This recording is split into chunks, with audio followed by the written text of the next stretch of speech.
Hello everyone, welcome back to my channel. Today I'm going to be teaching you how to draw this beautiful dahlia flower, and we will get started first by drawing a few circles in a target shape. The center circle should be rather large, probably the size of a nickel or a quarter, and we're going to do 4 circles total. Here's the second one. Add a little bit of extra space when you add the third one, and then for the fourth one go back to adding slightly less space. Do not worry about making perfect circles. These are just what we are going to be using as guides for our petals, and they don't have to be perfect.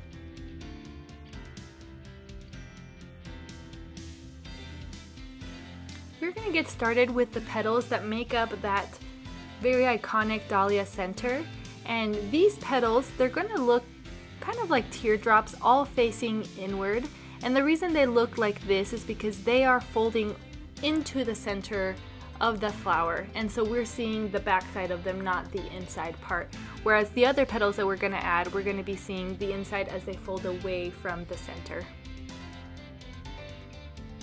You will make some slightly bigger, some slightly smaller, some that lay on top and some that are overlapped with each other, and as you build going into the center, just add little triangles until you kind of meet at the center.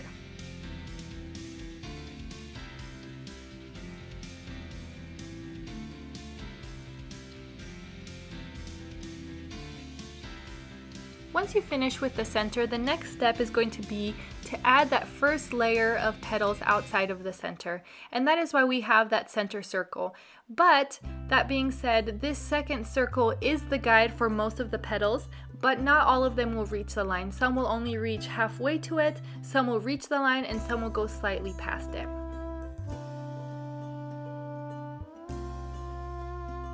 And the reason that some of them will not reach is because these are those petals that are maturing from being part of the center to being the outside petals as well.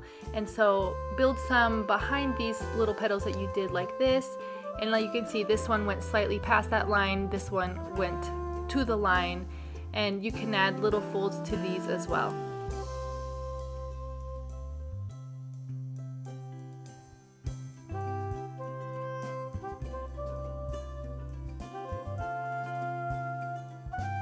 Don't be worried if these petals are looking rather irregular because of the different sizes. I always think that when we add imperfections to flowers, we make them actually look more realistic and more natural, because while there is natural symmetry in nature, in flowers and such, adding those slight imperfections will make them more realistic, because not every flower is perfect. You know, some get bitten by bugs or different things like that. And these little petals, right, they're opening from that center, and so some are still small and they're maturing, while other ones have had that chance to grow more than the rest. We are now ready to start that third layer of petals, and just like with the second layer that we did, some will reach halfway to that line, some will reach to the line, and some will reach past the line. Have a little bit of creative liberty here. Doesn't have to look exactly like mine. You guys can follow your guides that you guys did and create your own dahlia.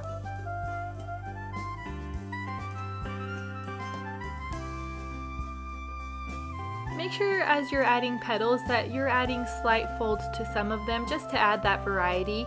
It doesn't matter where you put them, like which petals you choose, just randomly pick some to add a slight fold to. As you get farther from the center, make sure that you're making your petals slightly bigger. These are the most mature petals. These were the ones that opened up first from that center, so these are bigger, a little bit wider, and so not all of them need to be big and fat, but make sure that the majority are bigger. Once you're doing that third layer of petals, you're going to naturally move into the fourth and last layer. Like we did the other ones, some will reach halfway through, some will reach to the line, and some will reach past the line. And just finish. Don't make it look too symmetrical. We want some symmetry, but we don't want it to look perfectly round.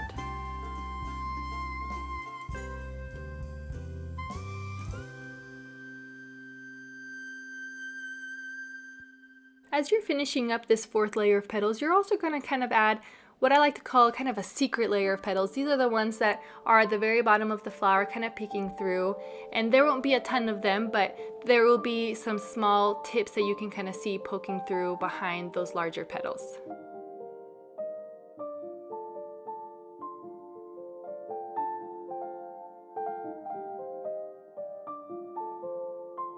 If this video has moved too fast for you, please feel free to pause or rewind or even watch the video twice. I know that this is a lot of petals to keep track of, but you guys are doing great and I'm so excited to see your finished pieces.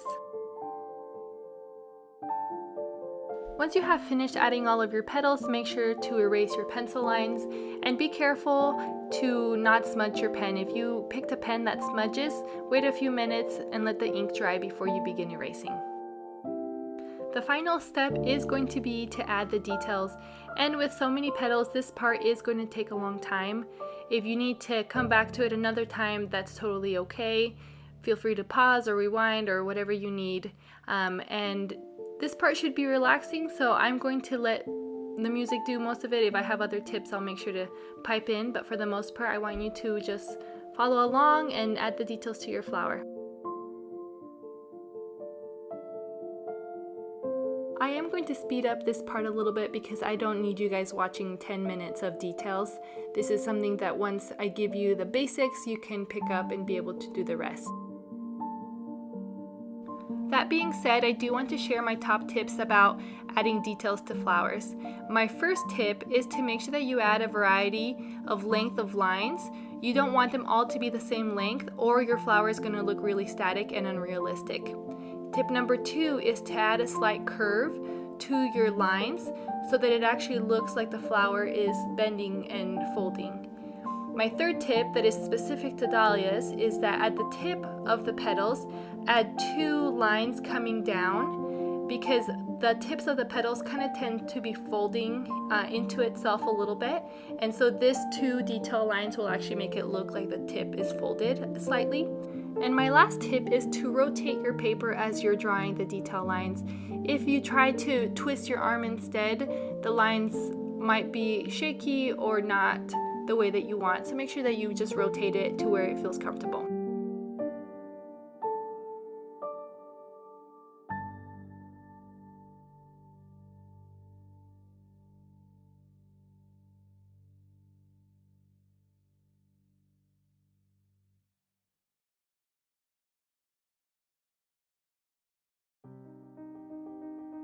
One more tip, especially if you're wanting to add a little bit more depth to your flower, is to add a greater density of lines towards the bottom part of your petals so it looks darker, and you can always go back and add more so that it looks like there is that shading and that darkness at the bottom of each petal.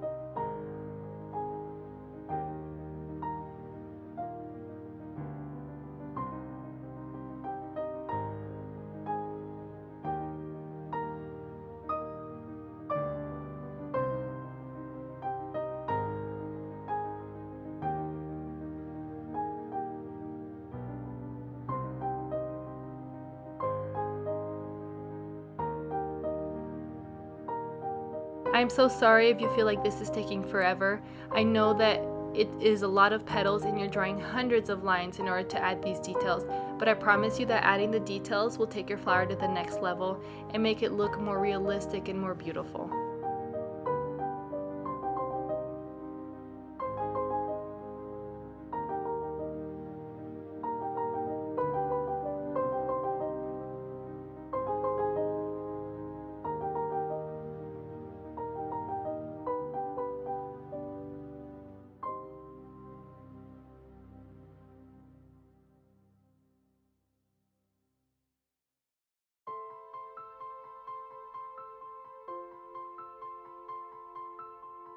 As you complete the detail lines, you're going to be able to see the beautiful dahlia flower that you guys have created. And I just want to say a quick thank you for sticking it out till the end with me today. Thank you for coming to watch my video to learn flowers. I'm so happy that you're here, and I'm so excited that you guys are learning and growing on your journeys as floral artists.